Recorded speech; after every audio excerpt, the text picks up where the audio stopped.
कब तक रहिएगा आप लोग? अब जब तक मांग नहीं माना जाएगा तब तक रहेंगे। अनिश्चितकालीन आप लोग अनिश्चितकालीन रहेंगे, जब तक कुछ बात हो जाएगी तब निकलेंगे। कितना दिन का अवकाश लेकर के आए हैं? हम लोग आज का अवकाश लेके आए, कल तो स्कूल बंद ही है। अच्छा, अवकाश है आज। तो क्या लगता है कि सरकार मान जाएगी? मानेगी, थोड़ा सा दिक्कत होगा, समस्या होगा, लेकिन मानेगी। जनता है ना, सब साथ है, पब्लिक के साथ में है। उधर धरना खत्म हो गया? धरना तो अभी है, थोड़ा भोजन करने जा रहे हैं। क्या लगता है कब तक आप लोग रहेंगे? सरकार आपकी बात को मान जाएगी? जब तक मांग पूरा नहीं होता है तब तक हम लोग डटे रहेंगे। बड़ी संख्या में आज आप लोग आए हैं, अब तक क्या सरकार की ओर से कोई पहल की गई है? अभी तक कोई पहल नहीं हुई है, यही खेद का विषय है। लगता है लोकतंत्र नहीं है, राजतंत्र है। क्या कहेंगे सरकार को? सर, सरकार को इस पर कुछ सोचना चाहिए कि इतने बड़ी संख्या में शिक्षक यहाँ आए हुए हैं, आइए तो लगी फरमान वहाँ से दे रहे हैं, तो शिक्षा का इस तरह से और ध्वस्त हो जाएगा। और शिक्षा जो है किस तरह से ये नियोजित शिक्षक जो है उसको बरकरार रखे हुआ है। आज हर विद्यालय में जाइए तो आपको शिक्षक ही मिलेंगे, केवल नियोजित शिक्षक मिलेंगे जो क्लास लेते हैं, बच्चों को देख रेख करते हैं, हर काज करते हैं, खिचड़ी खिलाने से लेकर हर काज करते हैं। आज के आंदोलन में आप लोग शामिल होने आए हैं, तो आज तो अवकाश लेकर के आप लोग आए हैं। जी हाँ सर, हम लोग अवकाश लेके आए हैं। कब तक आप लोग रहेंगे? फिर अवकाश की आवश्यकता पड़ेगी, फिर क्या? फिर अवकाश लेंगे सर। अगर के पाठक नहीं देंगे तो अभी लेंगे हम। के पाठक हमारा कोई पदाधिकारी थोड़ी है। के पाठक का राज है क्या? हम लोग 20 साल से विद्यालय में पढ़ा रहे, तो बच्चे में गुणवत्ता नहीं थी क्या? बच्चे आगे नहीं बढ़े, बच्चे पढ़े, इंजीनियर नहीं बने, डॉक्टर नहीं बने, कलेक्टर नहीं बने, लेकिन आज गुणवत्ता नहीं है उनमें। तो लगातार तो कार्रवाई की बात भी वही कर रहे हैं। करने दीजिए, उनका काम है करना, हमारा काम है लड़ना। जी क्या करेंगे सर अब आप लोग आगे? आज तो आप उनका काम है शोषण करना, वो शोषण कर रहे हैं शिक्षकों का। जितना काम है उनका, जितना अनियमित कार्य है उनका ना, वो करते रहे वो अपना कार्य। समझा, शिक्षक अपने गति से ही चलेंगे। शिक्षक ही जो है सो कि आज जितना भी बच्चा टीचर या IAS IPS बन रहा है, वो टीचर ही बिहारे बोर्ड के बच्चों को पढ़ाने से जो है सो कि ये हो रहे हैं। इस आंदोलन में आप लोग कब तक शामिल रहेंगे? फिर अवकाश लेने की आवश्यकता? जब तक नहीं, जब तक हम लोगों की मांगे पूरी नहीं होगी, जब तक ले हम लोग आंदोलन करते ही रहेंगे। उतना अवकाश लेते रहेंगे जी। हैं अवकाश लेकर आई हैं, तो लोग आंदोलन की शुरुआत कर दी है। पहले तो 10 तारीख को मसाल जुलूस हुआ, फिर आज आप लोग धरना दे रहे हैं विधानसभा को बुला ले जाना है। आप लोग यहाँ पे आइए सतीश जी, आंदोलन में जुटे हैं। ये आंदोलन आप लोग का कब तक जारी रहेगा? देखिए, आज बिहार के कोने कोने से शिक्षक पटना की ऐतिहासिक धरती पे अपने आंदोलन का आगाज करते हुए अपनी चट्टानी एकता का प्रदर्शन किया है। आज यह जो आंदोलन है यह स्वतः स्फूर्त है और बिहार के तमाम शिक्षक संगठन एक मंच पर आकर बिहार शिक्षक एकता मंच का निर्माण कर शिक्षकों के आवाज़ों को आज बुलंद किया जा रहा है। लोकतंत्र है और बिहार लोकतंत्र की जननी है। यहाँ के शिक्षकों को बहुत दिनों से प्रताड़ित किया जाता रहा है और उसके आवाज़ों को विगत कुछ महीनों में दबाया गया था। वह आवाज़ द्वारा स्पष्ट रूप से शिक्षा विभाग के जो वरीय पदाधिकारी हैं और पाठक है क्या? बिल्कुल ACS महोदय, सब लोग उन्हीं पे आरोप लगा रहे हैं। बिल्कुल। विभाग इससे पूर्व क्या शिक्षा विभाग नहीं चल रही थी क्या?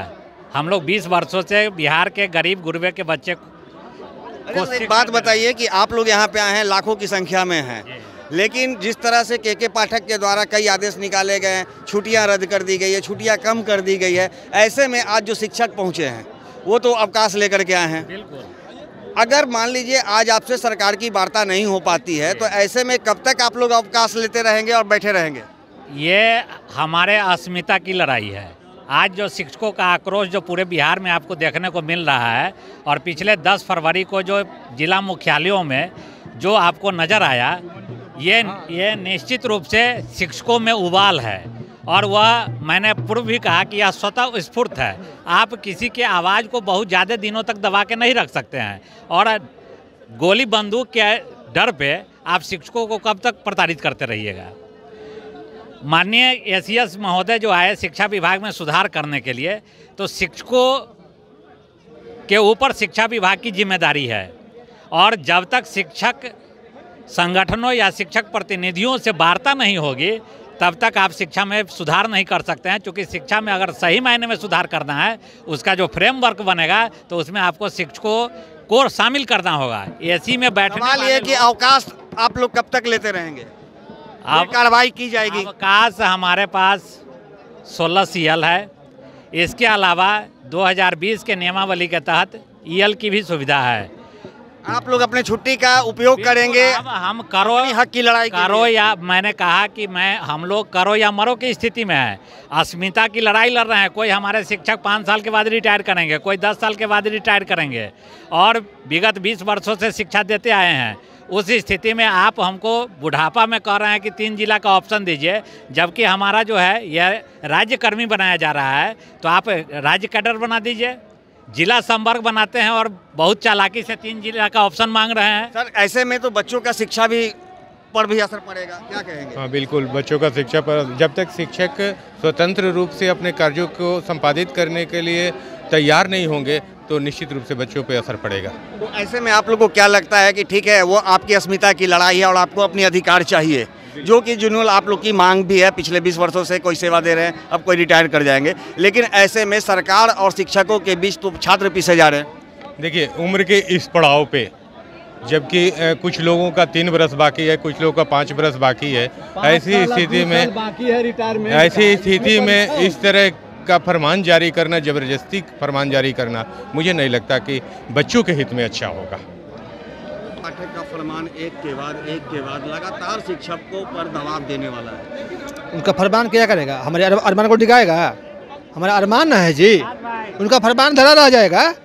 अरमान गया के फरमान नहीं काम करेगा। ना हम झुकेंगे, ना रुकेंगे, ना टूटेंगे, हम तो इसी तरह जुटेंगे।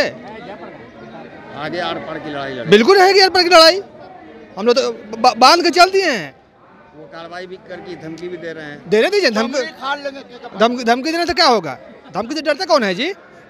पदाधिकारी हैं, देंगे। हम कर्मचारी हैं, हम अपना हक अधिकार के लिए लड़ेंगे। के पाठक को क्या संदेश देना चाह रही हैं आप लोग? इतना बड़ा जुटान आप लोग का हो गया है। के पाठक जी को हम यही संदेश देना चाह रहे हैं कि हम लोग विद्यालय में अच्छी व्यवस्था, मतलब जो भी आप व्यवस्था दिए हैं उसमें अच्छा से अच्छा बच्चों को शिक्षा देने का कोशिश करते हैं, लेकिन हम लोगों के साथ जो इस तरह का दबाव दिया जा रहा है वो थोड़ा सा मानसिक परेशानियां हम लोगों को हो रही है। शिक्षक अगर खुश रहेगा, दिमागी रूप से अगर फ्री रहेगा, अगर हम लोगों को भी एक अच्छा माहौल दीजिए तो हम बेहतर ढंग से बच्चे को अच्छी शिक्षा दे सकते हैं। अगर हम ही दबाव में रहेंगे, हम ही को जिस तरह से आप 9 बजे से 5 बजे तक कर दिए हैं टाइम, जो कि टाइम पहले था, शुरू से भी शिक्षा मिल रही है, ऐसा नहीं है। आज हम लोग भी पहले वाली ही शिक्षा व्यवस्था से आज पढ़ के शिक्षक हुए हैं, लेकिन आज के समय में इनको लग रहा है नहीं, ज़्यादा शिक्षकों को झोंको काम में। अब हम काम में ही रहेंगे। जैसे सक्षमता परीक्षा, हम परीक्षा देने के लिए खुद तैयारी करनी पड़ेगी, हम खुद ही पढ़ेंगे, खुद ही बच्चों, तो हम बच्चों को कब पढ़ाएंगे? हम दिन भर अगर विद्यालय में ही रहेंगे तो क्या इनको लग रहा है? ये नहीं लग रहा है कि जिस तरह से आप लोग का आंदोलन है और सरकार का जो आदेश निकलता है एक के बाद, इन शिक्षकों और सरकार के बीच छात्र की भविष्य भी पिसी जा रही है। ऐसे में क्या शिक्षक लोगों का अपना ये नहीं लग रहा है कि शिक्षा बाधित होगी बच्चों की? जी, आपका कहना सही है। इससे जो है छात्र छात्राओं के पढ़ाई लिखाई प्रभावित हो रहे हैं, लेकिन हम लोगों के साथ जो हो रहा है क्या वो अच्छा हो रहा है? हम लोगों को इतना दबाया और कुचला जा रहा है। ये तानाशाही शासन, जैसे ही लगता है आज आंदोलन होगा, पट से एक आदेश निकल जाता है। और ये रात में आप कैसे आदेश निकाल रहे हैं जब आप वहाँ मोबाइल अलाउ नहीं कर रहे हैं, क्लास में कुछ नहीं है, शिक्षक 5 बजे के बाद घर जाएंगे, आप 5 बजे के बाद लेटर निकाल रहे हैं कि अब छुट्टी कैंसिल हो गया है। ये कहाँ का न्याय है? आप लोग आर पार की लड़ाई लड़ रही हैं? बिल्कुल, हम लोग आर पार की लड़ाई लड़ने के लिए तैयार है। ये हमारे शिक्षक के मान सम्मान की लड़ाई है। बहुत जुल्म सह लिए, जहाँ तक हम लोग अच्छी व्यवस्था, अच्छी शिक्षा देने के लिए तैयार हैं, लेकिन सरकार को भी चाहिए हम लोगों के साथ अच्छा व्यवहार करे, हमें मान सम्मान दे। सुन रहे हैं कि जो शिक्षक हैं, इनका कहना है कि हम सरकार का आदर करते हैं और बच्चों के शिक्षा के प्रति काफ़ी सक्रिय हैं और बच्चों के भविष्य की भी चिंता करते हैं, लेकिन सरकार को भी हमारी चिंता करनी चाहिए और जो हमारी मांगे हैं, हमारी मांगों को जल्द पूरा करे ताकि फिर हम अपने ड्यूटी पर जा सके और बच्चों को शिक्षित कर सके। दर्श न्यूज़ के लिए ज्ञानेंद्र की रिपोर्ट।